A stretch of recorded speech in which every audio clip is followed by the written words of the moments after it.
Hi guys, मेरा नाम है doctor Nirmal and welcome back to my channel doc talk.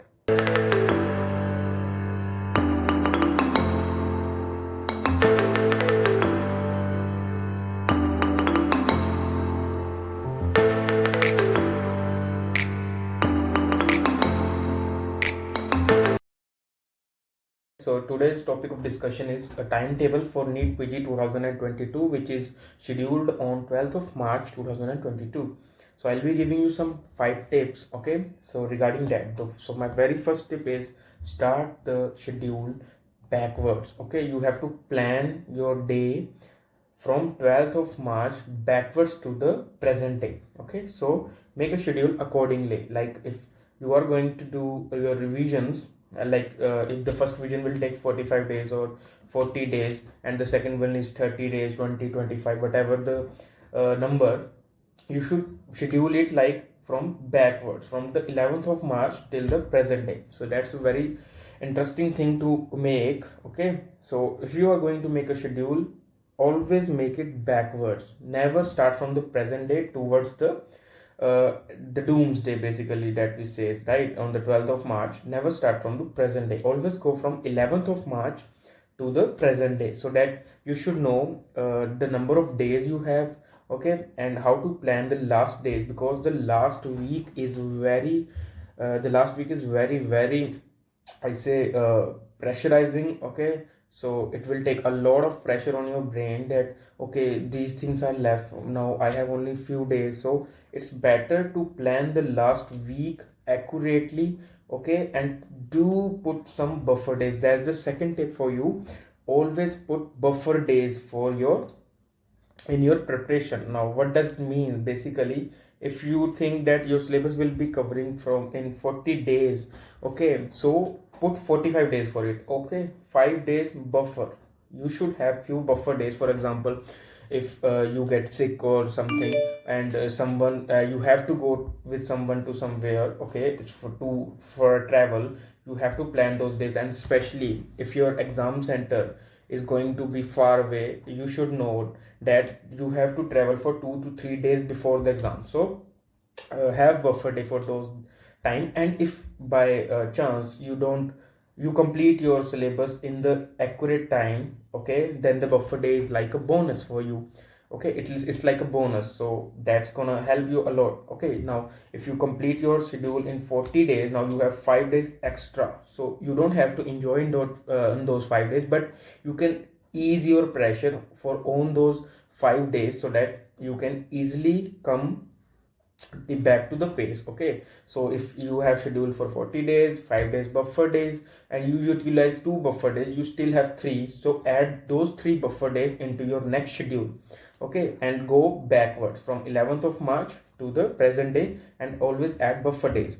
Plus the very important thing is that you should know that this exam is a multi-choice question paper, okay? It's an MCQ exam. So you have to give grand test. You have to give grand test, that too weekly grand test, okay? Weekly grand test you have to give, so that you should have that girth. You should know that how to sit for 3 hours, 3.5 hours for the NEET PG exam, and you should have that practice. And I'll be telling you how to give grand test and what are the advantages as well as some disadvantages of the grand test, okay? But this not in this video, we will have a separate video for that, okay? So weekly grand test is the next best thing you should do. Then a very common practice among the preparatory of basically the aspirants of NEET PG, that they make a book, okay? We call it doomsday book, right? Or some calls it notebook 20, okay? Like why it's called notebook 20? Because we have 19 subjects, okay, and this book is additional to those subjects. So either some call it subject 20, some call it notebook 20. I used to call it my doomsday book, okay? Now what does that doomsday book means? Now we all give grand test, okay? When you will give grand test, you will find new informations which were not in your books, okay? And if you every week you will add new things to your notes, it will become cumbersome to like read all those stuff, okay? So you have to write it in the different book, and we call it a doomsday book or notebook 20, okay? And write very briefly. You don't have to write the paragraphs or explaining each and everything how you got that question wrong, but just write a little bit about कि how कैसे वो गलत हो गया and मैं उसको कैसे सही कर सकता हूँ, क्या मेरी गलती थी, वो चीज़ सोचनी है। उसके अलावा और कुछ नहीं लिखना, क्योंकि अगर तुम सब कुछ लिख दोगे ना डूम्सडे में, तो यू विल रियलाइज कि डूम्सडे अलग से एक 20 सब्जेक्ट नहीं, एक 19 सब्जेक्ट का अलग से ही कुछ बन जाता है, ठीक है, और फिर उसको रीड करना बहुत मुश्किल हो जाता है। वो चीज़ हमने नहीं करनी है। सो डूम्सडे बुक एक हमारी होगी which is very very important. Notebook 20 उसका दूसरा नाम है, तुम जो मर्जी रख लो, काम उसका एक ही है, to help you revise. Okay, plus वो टॉपिक्स जो तुम्हारे नोट्स में नहीं है वो भी उसमें होंगे। So the fifth tip and the last tip for it is short subjects in between the long subjects. Now, why I'm saying this is short subjects in between the long subjects, like if we go for surgery, right? Surgery will take 8 days in a full course and 2.5 days for a rapid revision. Okay, if we start with surgery, now giving 2.5 days or 8 days for a surgery thing, now you will get like your brain will be like, okay, I'm studying surgery since last week. Okay, now if the next subject is medicine, which is also going to take around 8 days, and for rapid revision it will give you 2 days maybe.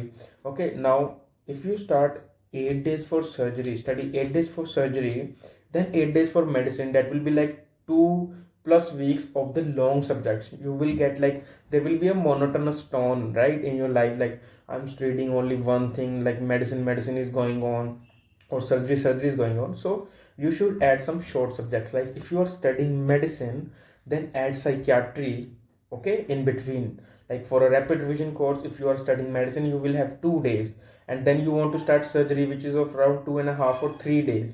Instead of those 5 days लगातार पढ़ने की बजाय उन दो subjects को add some short subject. Like if you're studying medicine, add psychiatry half day, then other half day you start surgery, and the next 2 days surgery, then again add some other subject like ortho, which is a short subject, okay, or anesthesia or derma, whatever you want, but add a short subject. And to be honest, I and ENT can also be taken as a short subjects, okay, though they are very lengthy, but you can add them as a short subjects because they don't take much of your time, like medicine or obs gynae or PSM or anatomy.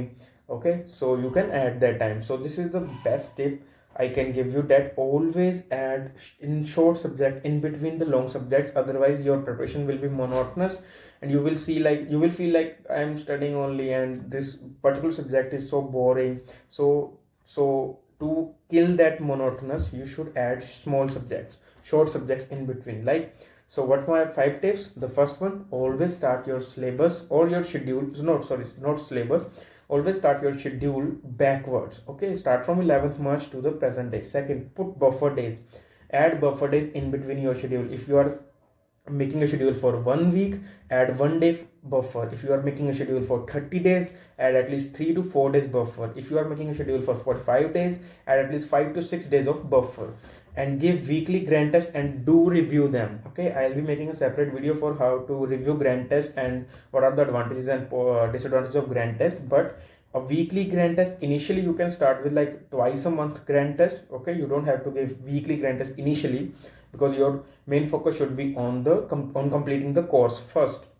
But once you have completed the course, then you should start revising and give a weekly grand test. Like I used to give in the last 45 days of my preparation, I gave around 8 to 9 grand tests. Okay, we will come to that, what to do in the last 45 days, but right now you should give weekly grand tests initially, twice a month for like 1 or 2 months, and then weekly grand test, because grand test will boost your confidence. Okay, now doomsday book is must. After grand test, write all those things which you got wrong in the grand test and briefly write it. Okay, then the last thing is add short subjects in between the long subjects.